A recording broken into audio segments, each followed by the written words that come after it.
Պարոն Պետրոսյան, նախ եւ առաջ ուզում եմ իմանալ հոգեվոր Հայաստանը ընտրություններին ինչ դերակատարություն է ունենալու։ Կա արդեն որոշում, մեկ ընդհանուր որոշում, թե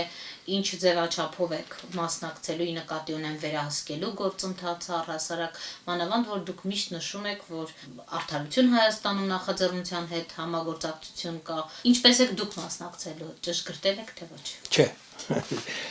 որովհետև մեր մասնակցությունը շատ համեստ է լինելու։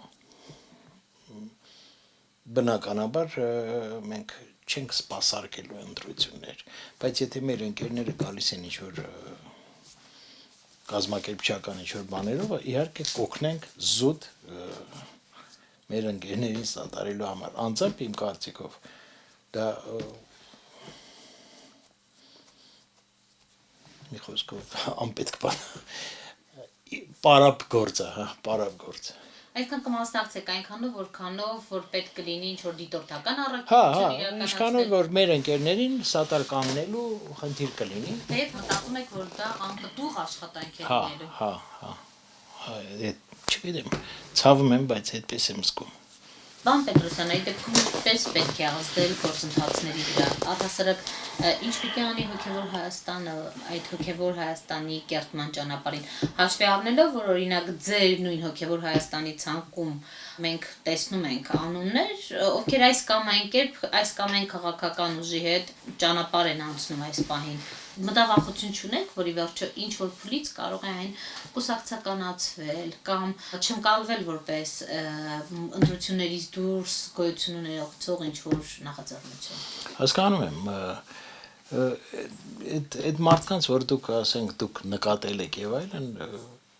նրանք այնտեղ որպես անհատականություններ են հոգեվոր Հայաստանում։ Եվ մինչև այսօր ոչ ոք ինչ որ կուսակցական գովք չի արել կամ ինչ որ մի կողմ չի փորձել քաշի։ Որոշ, ասենք, հանդիպումների ժամանակ ոմանց հետ տարբեր կազմակերպչական հարցերով, այդպիսի հարցեր եղավ, որը մեր կողմից կատեգորիկ մերժվեց, չի կարող լինի։ Ոնց կարող է ոգին ինչ-որ մի առարկա դառնա կամ առարկայականացվի։ Մեր խնդիրը հոգևոր Հայաստանի, ես կարծում եմ, անընդհատ զանգերը խփելն է, որ ամեն մի խնդրի համար, ամեն մի թերացման համար, եւ ամեն անգամ կարգի հրավիրելու համար պետք է մենք զանգակատնից զանգը խփենք իլուր հայության, որ սա սխալ է, սա արժի այս ճանապարհով գնալ։ Անընդհատ մենք այս միսիան ենք մենք մեզ վերցրել եւ ինչի՞ չէ, օրինակ ծառայելու, որ ինչպես է պետք ընդհանրապես, ոնց ենք պատկերացնում մեր երկիրը։ Նրանցից մի քանիսին մենք տեսանք նույնիսկ Սերժ Սարգսյանի հետ հանդիպմանը, պարոն Պետրոսյան, ինչպես եք այս քայլը առհասարակ գնահատում։ Եվ իդեպ չտեսանք այն կարևորագույն շեշտադրումներն ու հարցադրումները կամ այն մտահոգությունները, որ դուք այսօր ունեք, կիսեն նաև նրանք Սերժ Սարգսյանի հետ, օրինակ հանդիպման ժամանակ։ Դե հիմա հրավերք էր, մարդիկ գնացել են այնտեղ, գիտեք ինչ, սա չի պարտադրում, որ մարդը, եթե ինչ-որ մի բան անում է,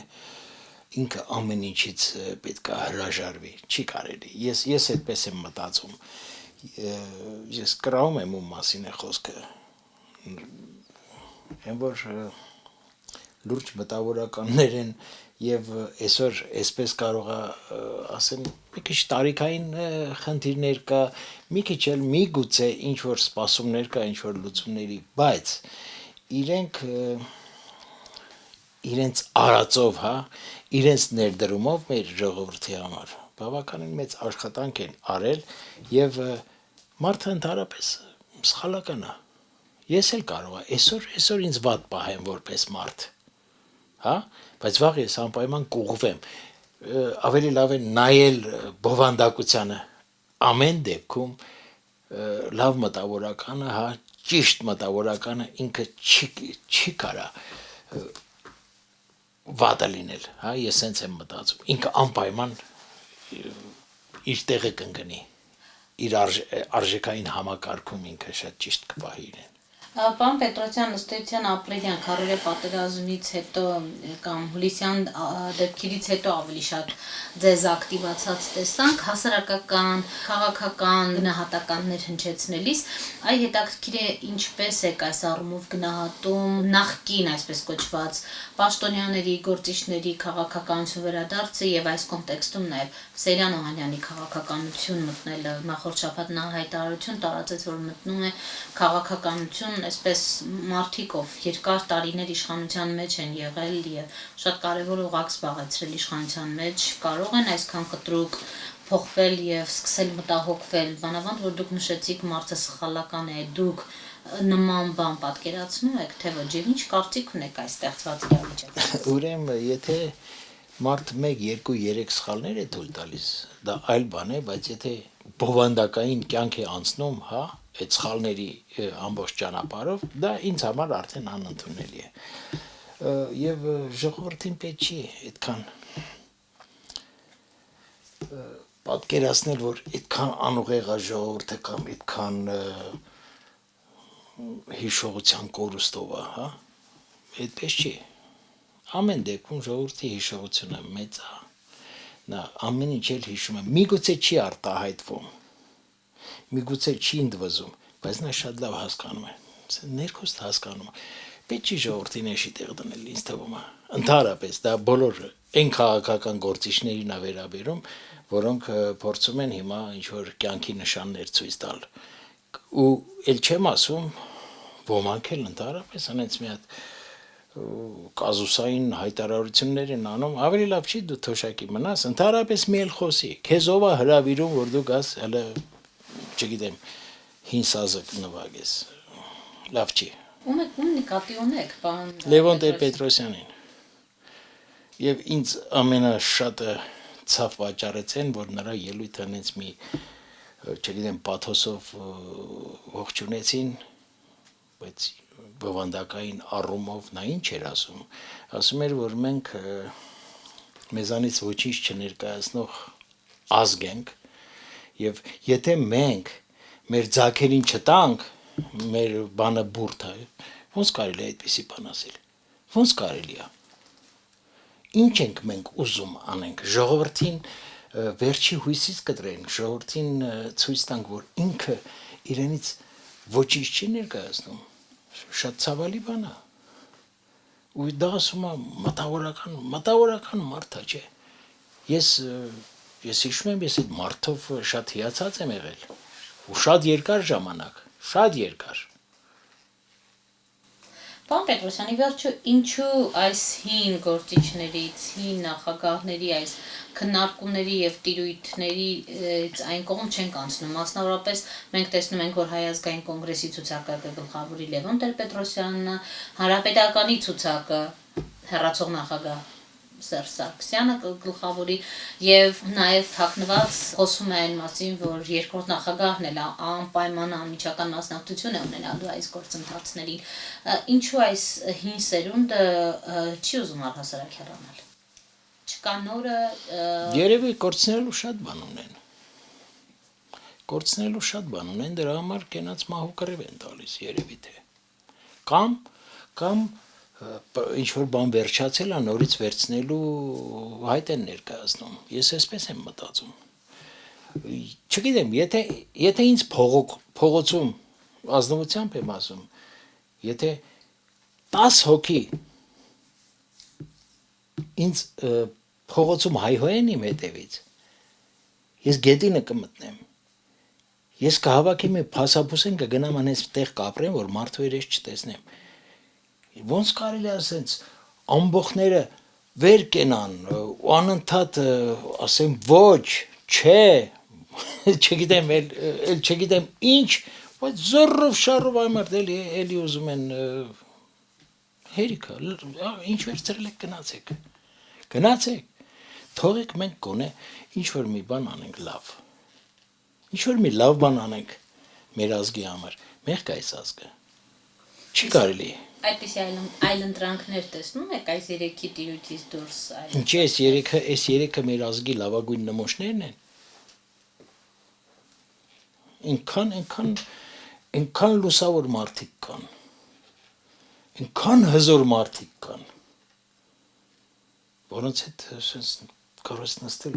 ամիսներով նրանց հետ զրուցել, նրանք ոչ մի հայտ չեն ներկայացնում, ոչինչի չեն հավակնում, բայց իրենց դատողությամբ, իրենց ազգային մտածողությամբ շատ ավելի գնահատելի են ինձ համար։ Այս առումով կարող է արդյոք 2017-ը լինել բեկումնային։ Չեմ կարող ասել, որովհետև կարա բան բեկվի, երբ որ մեր ժողովրդի հիմնական զանգվածը դարձի կգա։ Տեսեք ինչ հետարքիր մի բան է լինում։ Մի 5% ունենք մարդկանց տեսակ, որոնք մեծ հարգանք կվայելեին ցանկացած պետության մեջ, այսինքն դրանք մարդիկ են բարձր մարդկային արժանինքներով, գիտելիքով, աշխարհընկալումով եւ այլն եւ այլն։ Սրա դիմաց ունենք մի այդքան այլանդակ տեսակ, որը հավասարակշռ եւ արանքում ունենք մի 10% էլ մարդիկ, որոնք հարմարված ապրում են, էլի լավն են, շատ բավական, բայց հարմարված են, չեն խառնում, բայց այն մնացածը կարծես թե գոյություն չունի, ուղեղները հեռացված է կամ չգիտեմ, այդ մնացած մասսան անընդհատ մեզ բերում է պարտության, բոլոր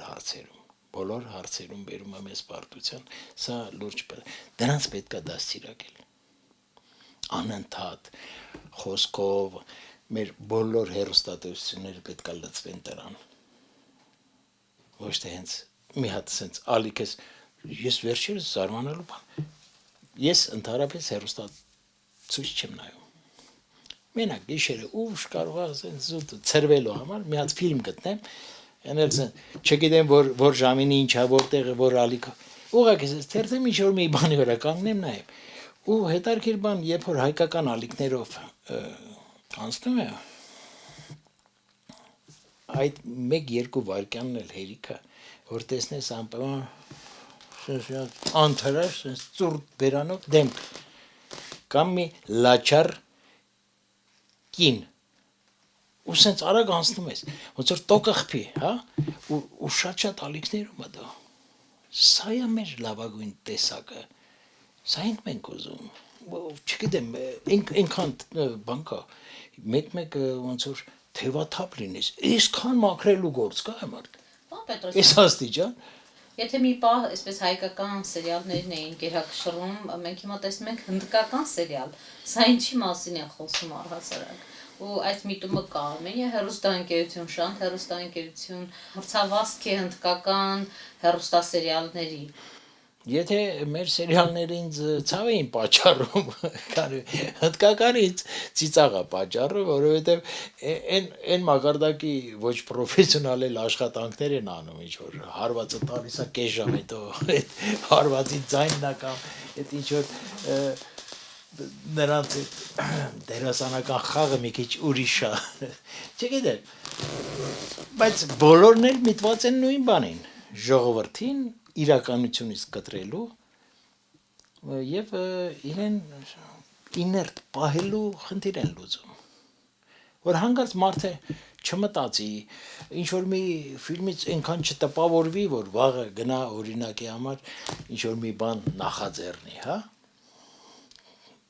չգիտեմ, մենք լուրջ դաստիարակելու խնդիր ունենք, ու ցավոք սրտի վերևից չի իջեցվում այդ բանը, իհարկե ասվում է, որ դա մասնավոր հեռուստատեսություն է, ոնց կարող ենք մենք ինչ իրավունք ունենք, բայց երբ որ իրանց պետք է, այդ նույն մասնավորները, նաև լրատվամիջոցները եւ անում են, այն ինչ որ իրանց պետք է, այսինքն եթե նրանց պետք չի, որպեսզի ժողովուրդը ավելի դաստիարակվի, ավելի ազգայնական մտածի, ավելի իր իրավունքներից ավելի իրազեկ լինի, որպեսզի ավելի պահանջատեր լինի, լավ իմանա ոնց է թալանվում իր երկիրը, բոլոր հնարավոր եւ անհնար ձևերով, այս ամեն ինչից իրան հեռու են պահում հնդկական սերիալ եւ այլն։